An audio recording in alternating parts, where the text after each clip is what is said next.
All right, hello and welcome to the Enduro Method podcast. Dane here with Josh, and apologies for the delay on the podcast.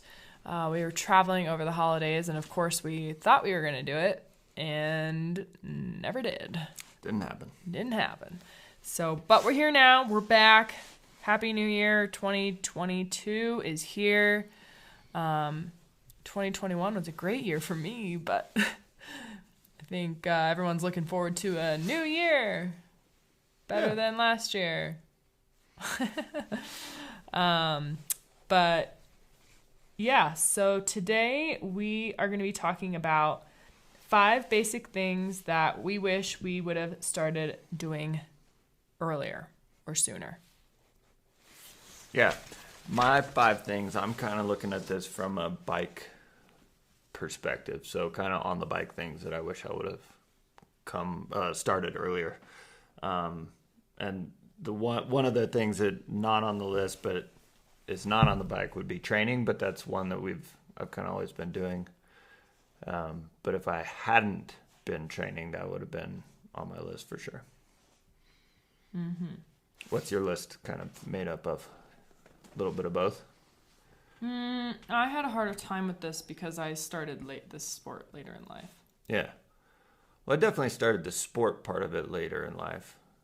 Started the whole thing. Yeah, you started brand new later in life. Like never ridden a dirt bike in your life. 2-wheel sport. Yeah. I mean, you've ridden mountain bikes and stuff, though. 1 year. Yeah. 1 summer, I should say. Like cruisers around campus and whatnot, yeah. Oh, well, yeah. So you had a little 2-wheel experience. But I actually had a road bike, too. with a motor. Thought that was cool. Yeah. My road bike. Yeah, you definitely came into it later. So you had all new things. But kind of what I was getting at with the idea of this topic is that if you would have taken some of these things and really focused on them individually earlier, your progression could have been that much faster, right? Sure. So if you are someone who's newer, or I mean, even intermediate to pro, like there's still so many things you can break down and practice individually to make improvements. That this is just kind of things that I look back at and wish I would have focused on more. Having done a little bit of focus on them now and just seeing how much they help.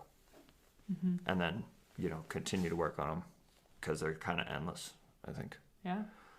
So, first one for me is static balance, which, like, as we've done more and more clinics and worked with other people, this one just becomes so apparent because it takes so much time to build up the skill set that when you go somewhere and all of a sudden it's required, or maybe you get in a situation where you need to have it and you don't have it, there's nothing that you can do immediately to get it. Like you're literally just going to have to go home and practice this skill over and over and over before you can go put it into work like out on the trail or wherever you are. And so it seems like a no-brainer, but it's also really hard to go do because it's not that much fun. It's really hard. It takes a lot of time of practicing it to see progression. So it's really easy to get unmotivated or what's that word, like down on yourself? I think unmotivated. Disinterested. I know there's a better word for it. Discouraged, yeah. But if you stick with it long enough, it starts to pay dividends. And then when you are on the bike out riding, you start to notice it, and it's really exciting because maybe, like, I like to play a game if I'm following somebody and they do random stops or whatever. Like, or if I crash in front of you. Yeah, or if somebody crashes in front of me, whatever it is. Like, my game is to not put my foot down. And so it's not just mine. I'm sure a lot of people do this, but it's a great one because then you're just always practicing balancing. You're trying to, the unexpected random stops. You slam on the brake, and then all of a sudden, it's 5 seconds before that person in front of you moves again, and you're able to stay on your pegs the whole time. It's kind of cool. And so that's one kind of out in the wild, if you will, that we do. But I've been, for the last 2 months, roughly, 2 to 3, been pretty diligent about getting just 10 minutes a day of static balance practice in. It doesn't happen every night, but if I try and do it every night, maybe I get 4 nights every week. So that's 40 minutes a week. After 8 weeks, that's 240 minutes. I'm not sure what that is in hours, right? 12? No. That's above my math knowledge base. Divided by 60, this shouldn't be that hard. 240 divided by 60? Yeah, so that's 4 hours, I think. I don't know. 4 hours. Let's just call it 4 hours. But over a big period of time, that's a lot of time that I've been now practicing static balance and seen major improvements on concrete, which is nice. But it did take a while. Like the first month, I didn't think I was getting any better. Then all of a sudden, it kind of clicked. Started being able to stay up for a while. I've done like 3 minutes without putting a foot down on concrete. So you were doing this, and then we went and rode over the holiday. Yeah. Where did you notice the biggest improvement or like transfer? It was just confidence of staying on the pegs through stuff where my feet would fly off before. And then some log riding and being able to like pop your wheel onto an object and balance and then blip up it, basically. Those were kind of the biggest. And then just more comfortable going slow, tight turns, more comfortable going slow through technical stuff. It just builds on itself. And then as you're doing bigger obstacles and bigger climbs, just having more balance and being able to stay on the pegs longer. Mm-hmm. And so, I mean, it's ever ongoing, and I feel like I'm just starting to scratch the surface, but it's fun to see, and it's for me, at least for us, like where we are, it's one thing I can do at least when there's a bunch of stupid snow on the ground, that I can feel like I'm making some progress instead of just stalled out and having to wait, 2 months till we can get back to the desert or something. Mm-hmm. So, all right, so that was number 1, static balance. Number 2, one of the things I wish I would have started earlier, and I'd say I started this maybe a year or two ago, but I started just trying to work on pivot turns all the time. Like when we're out on trail riding, if we're turning around and there's a big flat area, instead of being a normal person and trying to just turn around, I would try and do pivot turns.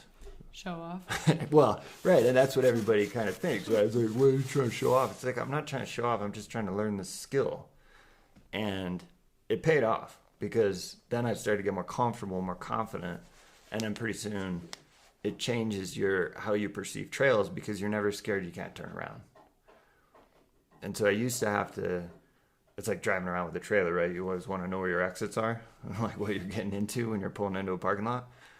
But now you're just that much more confident that if I go down this trail, maybe it's this kind of weird, like tight single track off camber hillside, you're still much more confident that you're able to turn this big machine around and get out of whatever you got yourself into, if you have to, if you can't make it through or something weird happens. So obviously you want to start doing these things in a safer environment, but I think the sooner you start trying to learn these things, like get your front wheel up without using all your energy and strength, right? Make the machine work for you, the better off you're going to be.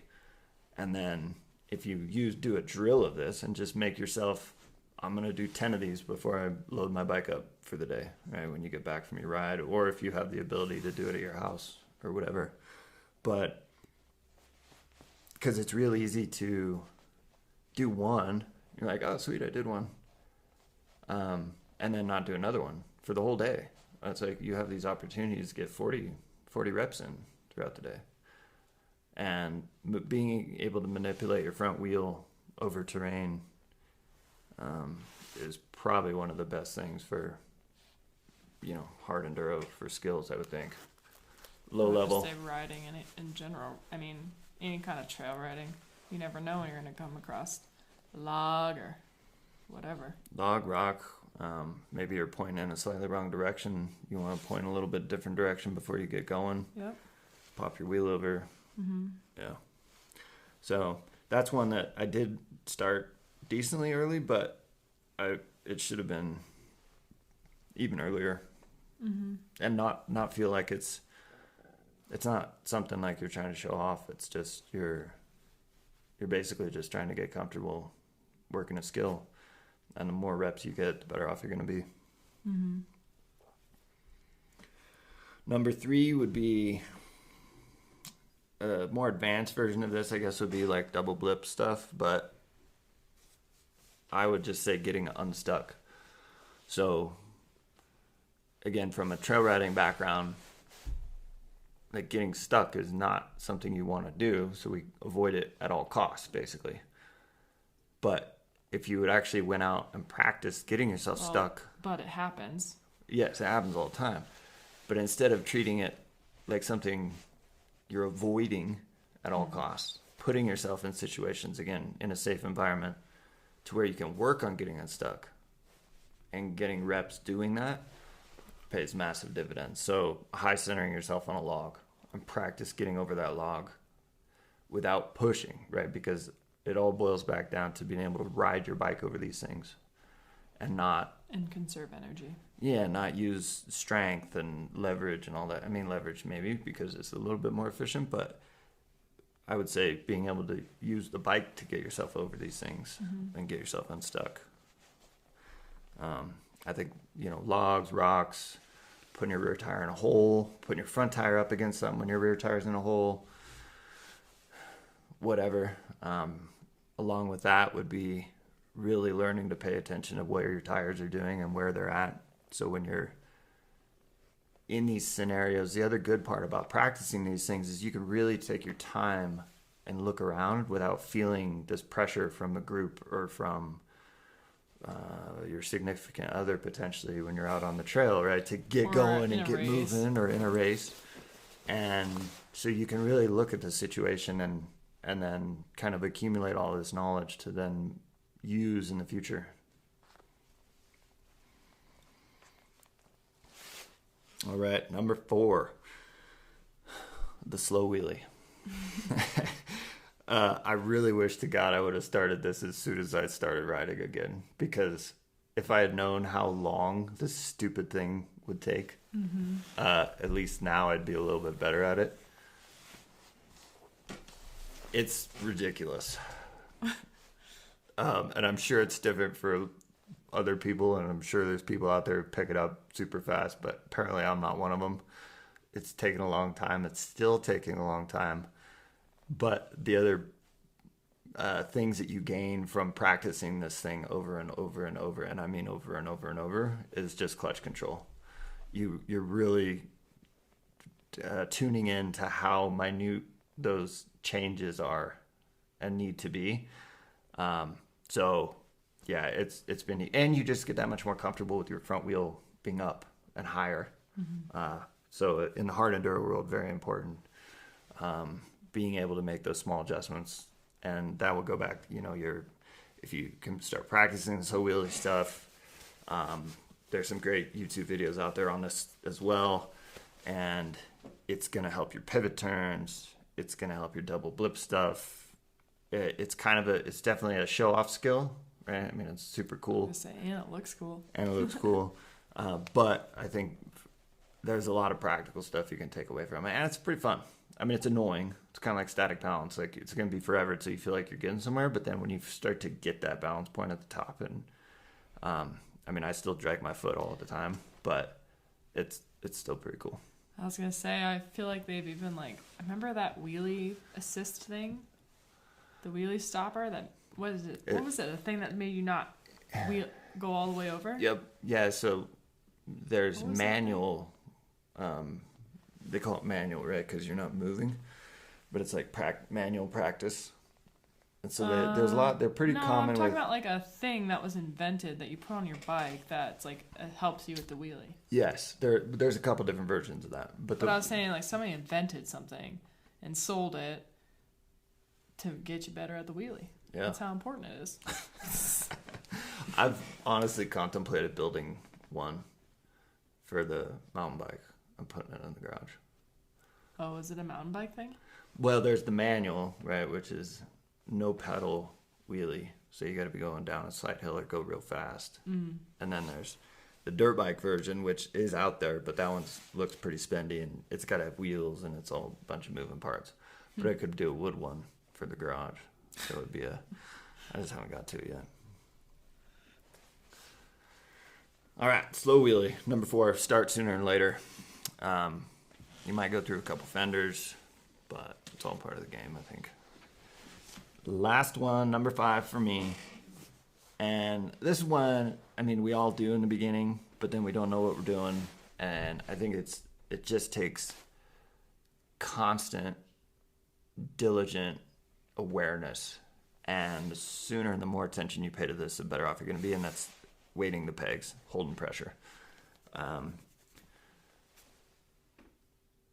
feel like this is like one of the lifelong pursuits, I think, when you're riding, because that's the whole name of the game, right? Just keep traction. But the more cognizant of it you can become sooner, and the better off you're going to be. So really manipulating the bike through your feet and thinking about that, where your weight is when you're going over rocks, roots, on a side hill, all those things, staying on the balls of your feet. That one took a little bit of getting used to. I used to ride in the very beginning before any clinics or classes or teaching, and you're just starting, you're just doing whatever you can do to get down the trail. And there's a tendency to start riding right on the arch of the foot, heels real close to the peg. And the sooner you can get back so your heels are kind of dropped and you're more on the balls of your feet, gives you more suspension through the legs.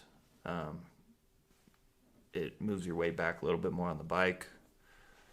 You definitely have to be more active with your feet for shifting and for braking and all those things. But in the long run, it's going to make some big difference and be much more comfortable. In the beginning, it's really hard to do, but that's a big one. So just constantly being aware. It's kind of like looking ahead, right? The weighting your pegs thing, I think it's just, you got to always think about it. What am I doing? How can I make it better? I mean, that for me, that's something I've always enjoyed about riding, is that there's always stuff to work on and think about. But definitely like looking up, it's easy to start staring right in front of your front tire, staring at the objects you don't want to hit. And I'm really good at that. And to get yourself out of those ruts well, first it's figuring out that you're doing that quicker, and then getting yourself out of it faster. Yeah, it makes a big difference. So being aware, and weight the pegs. So last one, kind of honorable mention, if you will. We kind of did this, but I think it would be going to clinics, paying for lessons. Like, it's gonna bump you up so much. Your skill set's gonna become so much better, so much quicker, if you do this. So if you're on the fence about it, seek out professionals close to you, or make a trip. It's so worth it if you have the means to be able to do it. Very important. We did it early on. I think the very first one we did ever was a Shane Watts clinic. And my biggest regret was not really taking anything we learned and practicing it. Like, now, kind of knowing what I do and looking back. You did practice, I remember. Yeah, little bits here and there, but not enough. Like, I really kind of was like, oh, well, that was great. And I got to see some things that I hadn't seen, like watching Shane ride. Some of the stuff he was riding was awesome, because I just hadn't understand. I hadn't seen anybody that level do some of the things that he did, but I also didn't. Some of the things I was like cornering would have been one. I could have, hammered some corners for sure. I don't know. I feel like it wasn't a waste. It was a huge step up, but then I could have taken a lot of those drills and stuff that we did further and got more out of it if I would have been more aware of oh, like I just need to put the reps in on these specific drills, and that's going to improve the trail riding. That's going to improve the, down the line racing and all that stuff. Yeah, 100%. There's my Dirtastic plug for the ladies listening. That was definitely a game changer to me. And speaking to other women, seeing other women, having gone to multiple, we'll say clinics or whatever, seeing other women do these drills, do these techniques was so helpful for me because it was delivered in a digestible fashion. It's really great and awesome when you can see people do like a freaking 12 o'clock wheelie and 12 o'clock pivot turn. Yay, great. But that was really impactful to me. And then also just the other thing is like everyone explains something differently. And so like having just a variety of coaches, a variety of ways that things are taught and explained is super awesome. So all the ladies out there, if you're on the fence or maybe you never even heard of Dirtastic, check it out. There are women's led group camps where we teach the fundamentals of dirt biking, and they have different styles of riding too. They have like desert, and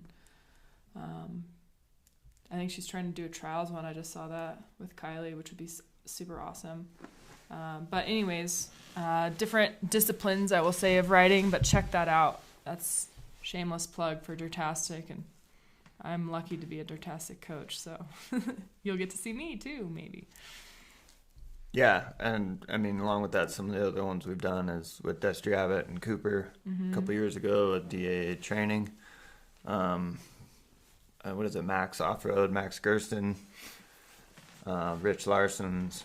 So the more you can... I had a friend do, what's his name? Steve Hatch. Yeah. Yeah. The more you can do, the better. It out. Learning from experts. They're the ones that practice this stuff. Yeah. And like Dan was saying, the more you go to, the more you can.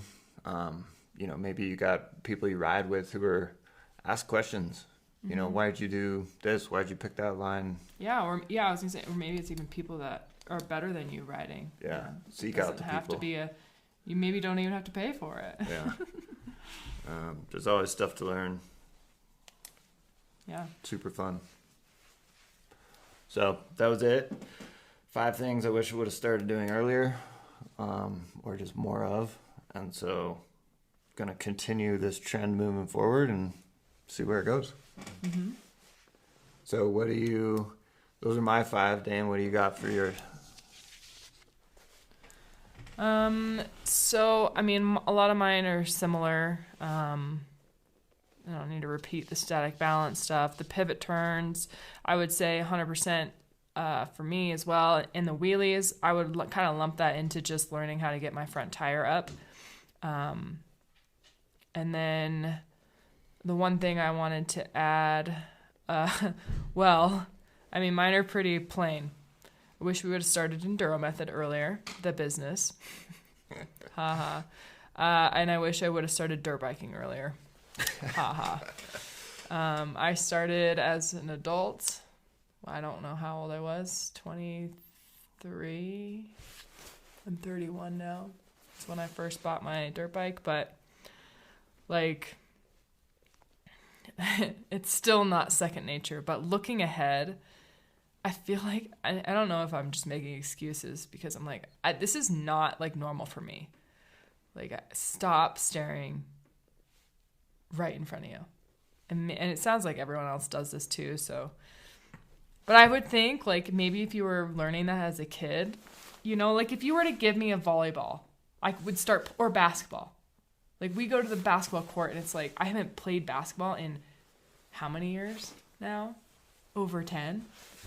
But I can shoot a basketball and dribble and whatnot and probably do the same drills that you practiced. There you go. Like we practice that over and over and over, like for 18 to 20 years of my life was practicing that stuff. So, but I think that's the word, right? I mean, that's I the know. difference for me. Like, But I what I'm getting at is I'm curious if you practice all the, like, I don't know, maybe is it easier to look farther ahead and not have that like cross-eyed problem that I have where I'm like tweaking out?